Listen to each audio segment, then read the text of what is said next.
A minha formação, estudei em colégios públicos à noite e fiz jornalismo na década de 70 e no início da década de 80 fui para o Rio fazer Belas Artes, retornei e depois que eu retornei da Belas Artes eu fiz concurso para a universidade, me tornei professor do departamento.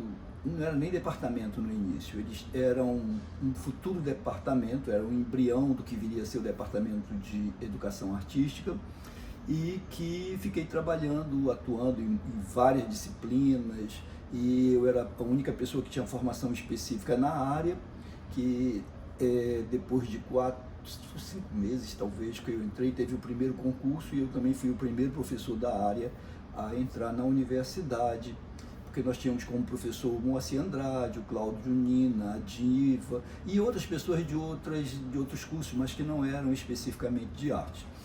E a partir dali eu comecei a ter que trabalhar muito, estudar muito em termos desde o currículo e dos conteúdos foi muito importante.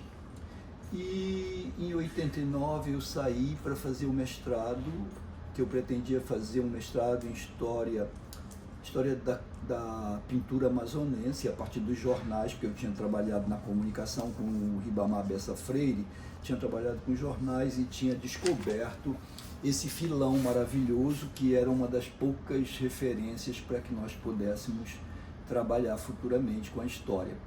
E quando eu retornei, enfim, eu fui para o mestrado, voltei em 92 e fiquei dando aula na universidade tranquilamente, trabalhando muito com a parte teórica, mais história da arte, essas coisas. E lá pelo ano eu acho que dezembro de 96, eu estava com o Sérgio Jair no Amazonas Shop, encontramos o Robério Braga, que tinha sido talvez, ou nem sei se ele já tinha sido indicado pelo Amazonino, aí nós fomos lá e o Sérgio já ficaram cutucando muito, que ele tinha que reativar a superintendência cultural, qualquer coisa assim. E quando foi, eu acho que num ano novo, ele nos chamou lá no escritório dele e nos convidou para trabalhar com ele. Eu, com as minhas limitações da universidade, eu disse que ia ter algum problema, porque eu precisava que fizesse um convênio com a universidade, que isso foi feito depois de um longo trajeto de tratativas. Aconteceu essa coisa que me dividia metade para lá e metade para cá, porque eu poderia muito bem ter ido para a SEC e deixar o departamento para lá, mas eu quis manter o vínculo, mas também gerou um certo ciúme, as pessoas começaram a dificultar muito o meu horário lá no departamento, e de forma que não conseguia muito conciliar, e eu tive que pedir a conta para sair lá da SEC. Na época o senhor trabalhava, o senhor estudava mestrado já? Não, já tinha feito mestrado. Eu tinha já feito estava mestrado, no doutorado. terminei em 92, voltei e eu continuei dando aula na universidade, quando eu dava aula de História da Arte, sobretudo, e outras disciplinas.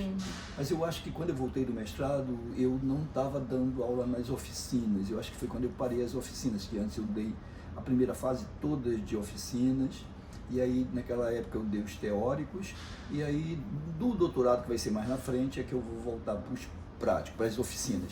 Bom, o que acontece é que o Robério nos convidou e eu gostei da ideia, mas eu confesso que eu não gosto de questão administrativa, desses cargos, essas coisas. Eu tenho um pouco de aversão a essas coisas, aos títulos, enfim. E, de qualquer forma, quando foi em fevereiro, ele nos chamou para uma reunião já na sede da antiga superintendência, que ficava ali na Rua da Instalação. Eu acho que foi lá que nós conversamos e que ele tinha estabelecido para mim que eu ficaria com patrimônio histórico, justamente pelo trabalho que eu havia escrito. Mas eu confesso que a princípio eu não fiquei muito satisfeito, eu queria trabalhar com arte, com a programação, com galeria, com coisas assim. E aquilo ficou assim meio muxoxo, mas aí eu acatei e comecei a estudar sobre patrimônio. Quer dizer, eu trabalhava com patrimônio, mas não com uma política, uma prática de aplicação, e é essa coisa que é típico da universidade. A universidade é muito teórica, mas na hora da prática é outra coisa. Então isso foi muito importante para que eu pudesse ter noções variadas, enfrentar os problemas, que eu achei que foi do maior valor. E acho também que foi uma grande contribuição a minha passagem, que durou talvez um ano no máximo, porque foi quando nós iniciamos a recuperação de fachadas, algumas nem eram as nossas, mas nós nos intrometemos, e sobretudo quando a Beth apareceu, a restauradora, e que nós começamos a fazer o projeto, o grande projeto da recuperação da Pinacoteca, que o Robério abraçou completamente. Isso foi muito legal. E a outra foi o projeto Casas da Sete, que foi o nosso laboratório das práticas de recuperação de arquitetura. Então esse já era uma coisa que me interessava muito, a questão arquitetônica. E não só, mas a gente tinha que começar por um determinado ponto. Nós pretendíamos até inicialmente fazer com teatro, mas nós não tínhamos essa verba. Então fizemos com verba federal da Fundação Getúlio Vargas e do governo do estado para recuperar aquele trecho entre as duas pontes romanas. Eu acho que eram 13 imóveis, incluindo o Palácio Rio Negro, ainda tinha a SEC, que era um anexo, e outras construções, construção dos anos 20, 60, enfim, que depois se perdeu a maior parte delas. Mas eu quero dizer que aquela foi a nossa escola, e aquilo nos envolvia, cada parte do processo que a gente tomava parte. Eu me metia para tomar conhecimento, ia fazer prospecção no mercado, ou subir na Casa Genaro, que é uma que nós descobrimos lá dos anos 40, quando decapou, descobrimos que ela tinha uma inscrição Art Deco dos anos 40, ou nas pinturas do Aurélio de Figueiredo, quando a gente estava limpando, eu também me metia a trabalhar, a ajudar na limpeza. Não estava fazendo um trabalho de restauração, é parte da restauração limpar. Então isso foi todo um processo muito mais afetivo do que profissional, eu diria, porque as pessoas que entravam, que estavam lá, estavam todas envolvidas de maneira afetiva no nosso departamento. Eram todos de pessoas que tinham uma empolgação com aquilo, assim como eu, e que nós queríamos, e nós nos encantávamos com cada coisa. Quando estava na pintura do banho de Ceci, por exemplo, cada florzinha que aparecia, um passarinho aqui, uma coisa ali, era maravilhoso, porque grande parte das obras da Pinacoteca, elas estavam arrasadas.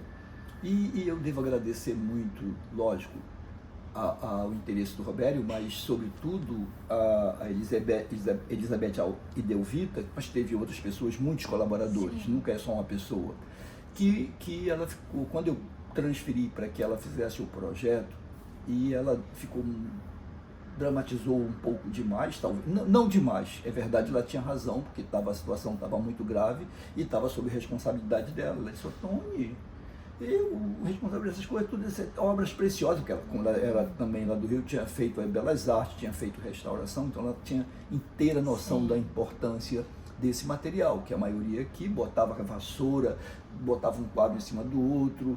Esse é o problema que nós temos localmente, falta de especialistas, de pessoas que tratem a obra com carinho e respeito. Então nós chamamos o Robério um dia lá e pressionamos de certa forma, e ele acatava muito naquela fase inicial. Ele estava predisposto também a atender. Lógico, ele continuou fazendo, mas eu digo assim, era mais acentuado, porque era um momento de construção. Tinham vários projetos, a gente tinha projeto para o cemitério, para a Capela do Pobre Diabo, tarará, mas tinha esses, e que ele atendeu. E na hora, depois que nós expusemos a ele a situação precária daquele acervo, ele deu o telefone dele na hora, que eu acho um gesto simbólico, mas muito forte, que nos deixou atarantado. Ligue agora para uma pessoa para chamar um consultor lá do Rio, São Paulo, onde vocês quiserem. Imagina assim, você, meu Deus, cadê? Eu tenho uma Marilca, não tenho o telefone. Não tem o telefone do Edson, não tem o telefone. Aí pegamos o telefone de um outro casal que veio, que deu as primeiras indicações. Começamos um trabalho geral de higienização das obras, mas de certa forma eles estavam meio nos deixando de escanteio, e talvez posso estar sendo injusto, mas eles também, um deles estava talvez cobiçando muito, né? Valores, ganhos. E não era, lógico que isso é algo importante, mas não é isso que deve mover um projeto do meu ponto de vista, mas eu sei que eu sou romântico, né? Nesse sentido, e as pessoas tinham envolvimento outros. Aí o que eu quero te dizer é que a partir dali nós verificamos, teve umas negociações e nós conseguimos chegar no Robério de novo e redirecionar essa consultoria. Foi quando nós conseguimos chamar o Edson Mota, que já era um conhecido mais próximo. Eu conhecia da Belas Artes como professor, mas eu não tinha proximidade com ele. Eu só tinha feito uma consulta a ele lá em 81, 2, sabe, 3, não sei, quando uma amiga trouxe um cusquenho do Peru e eu levei para ele e ele olhou assim e disse, não, mas isso é uma fábrica que tem, isso não é original, bababá. Então era só essa informação que eu tinha, mas eu sabia que ele era uma autoridade, o pai dele era grande autoridade, com livros que escrevia sobre restauração, o Edson Mota, e nós conseguimos que o Edson viesse.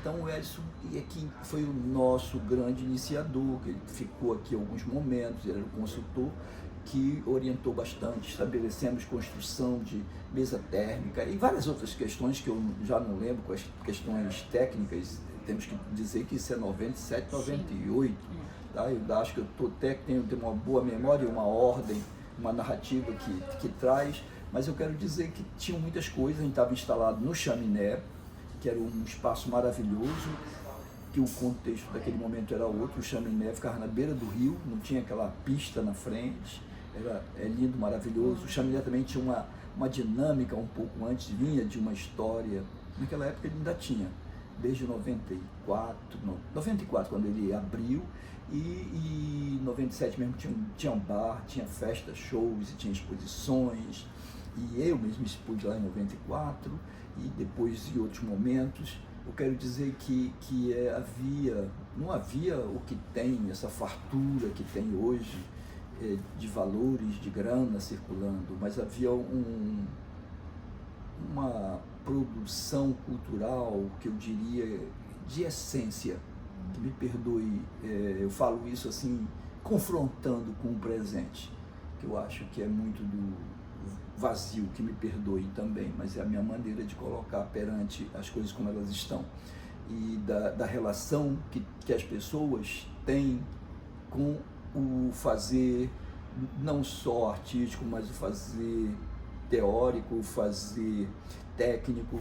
Lógico, nós temos ainda resistência, temos pessoas daquele período, como a Judete Costa, que é uma pessoa que trabalhou bastante, e que tem ainda pessoas como a Manu e outros que ainda preservam, trazem, e outros que estagiaram lá, como você, que tem a noção, e tem pessoas novas que também têm interesse, mas isso é mais raro porque o tempo estabelece outras prioridades.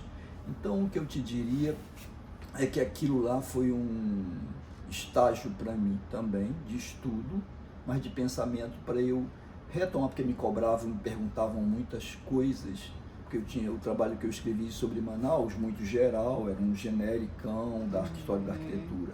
E aí eu comecei a querer pensar outras questões sobre a confecção da cidade, como é que foi isso, que é quando eu fui para o mito do progresso, que é uma discussão, quer dizer, para discutir progresso como mito, mas não é mito de algo especial, mas mito como mentira, né? Como esse progresso que vem e arrasa. Então essa era o princípio, e isso cada vez que eu trabalho, ainda até hoje eu me surpreendo, ainda tendo a me surpreender com cada informação que evidencia, e evidenciou sempre, mesmo alguns intelectuais ou cientistas daquele momento já apontavam, indicavam, e a sociedade sempre ignorando. A administração pública parece que estava divorciada da real questão da ciência. Então a questão das febres, uma série de coisas que o mundo já estava tomando direção, e aqui continuávamos a cometer barbaridades, como nós viemos a fazer em 2009, quando fazia aterro de novo, quando o mundo todo está desaterrando tudo, e a gente volta a fazer a prática lá do século XIX.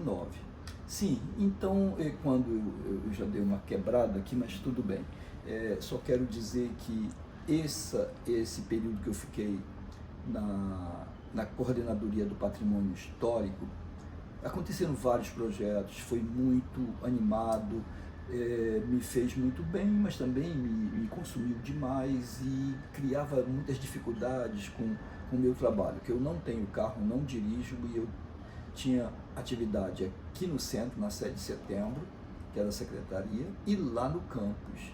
Então eu precisava ir para o campus e vir para cá depois, só que eles faziam uma maneira que eu tinha aula 10 horas, como que eu vinha de manhã cedo para cá, que não funcionava praticamente nada, para depois sair correndo para o campus. Então eu tive que abdicar da SEC, que isso não agradou muito o Robério, mas eu também tinha que me preparar para o doutorado, que é isso que eu fiz, e fui para a França, tentar fazer o doutorado na França, mas eu fiquei muito mal e retornei e fiz esse doutorado no Rio de Janeiro mesmo, e refleti muitas questões locais, dessa questão cultural, que era algo que estava por trás do meu projeto, porque o que eu desenvolvi no doutorado é o que era a minha conclusão do mestrado, que era a belle vitrine. Então aí eu começo a discutir, que a minha orientadora, que é uma pessoa extremamente estimulante, animada, Sônia Gomes Pereira, que foi minha orientadora do mestrado, ela no doutorado até me questionou isso. Mas olha só, você me criticou lá, porque eu fiz comentários do comentário dela, não nada de crítica, era uma coisa muito legal essa defesa, mas essa questão dessa vitrine, você fala vitrine, mas vitrine não se põe de pé sem vida. Na verdade isso é uma questão que eu vou discutindo.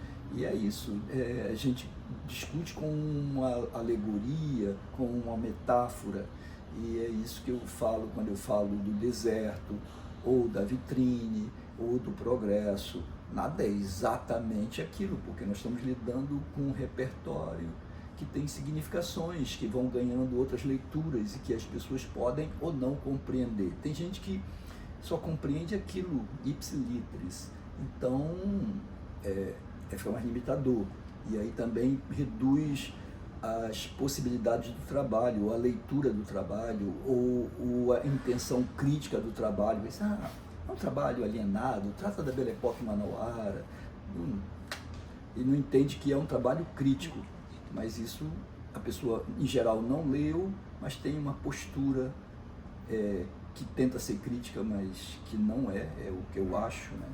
E isso acontece basicamente. O senhor fez parte da prática, né? Sim. Da conservação.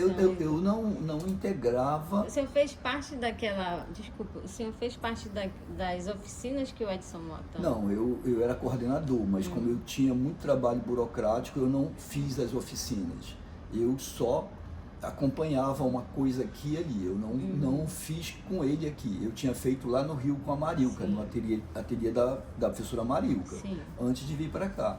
Então eu fiz de restauração, foi no ateliê, na época que eu estava concluindo o mestrado, e aí eu já tinha feito os créditos, então eu pegava carona como ouvinte e fiz quase todas as disciplinas das questões de pintura, escultura, transporte, embalagem, tudo a gente fazia aí nos museus. E quando chegou na parte que tratava de química e essas coisas mais específicas, eu meio que voltei para o meu texto.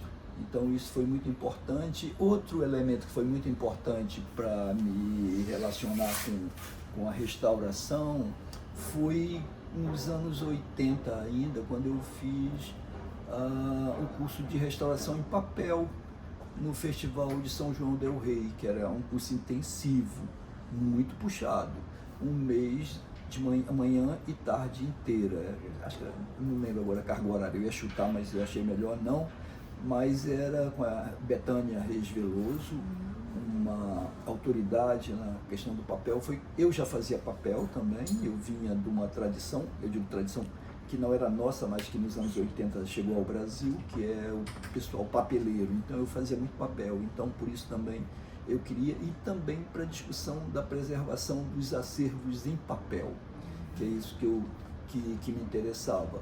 Infelizmente, depois que eu voltei, eu não consegui muitas oportunidades para trabalhar com o papel. Eu só dava algumas indicaçõezinhas lá, mas nós não conseguíamos manter um laboratório, alguma coisa assim. E ainda hoje a gente está com muita carência na conservação dos acervos em papel. Está tudo em risco, a gente está perdendo a memória, perdendo literalmente, está se dissolvendo na biblioteca, em outros lugares, grande parte desse acervo que não foi digitalizado. O que nós temos digitalizado está na Biblioteca Nacional, mas é muito pouco, é pouquíssimo do acervo que nós temos e que estamos perdendo.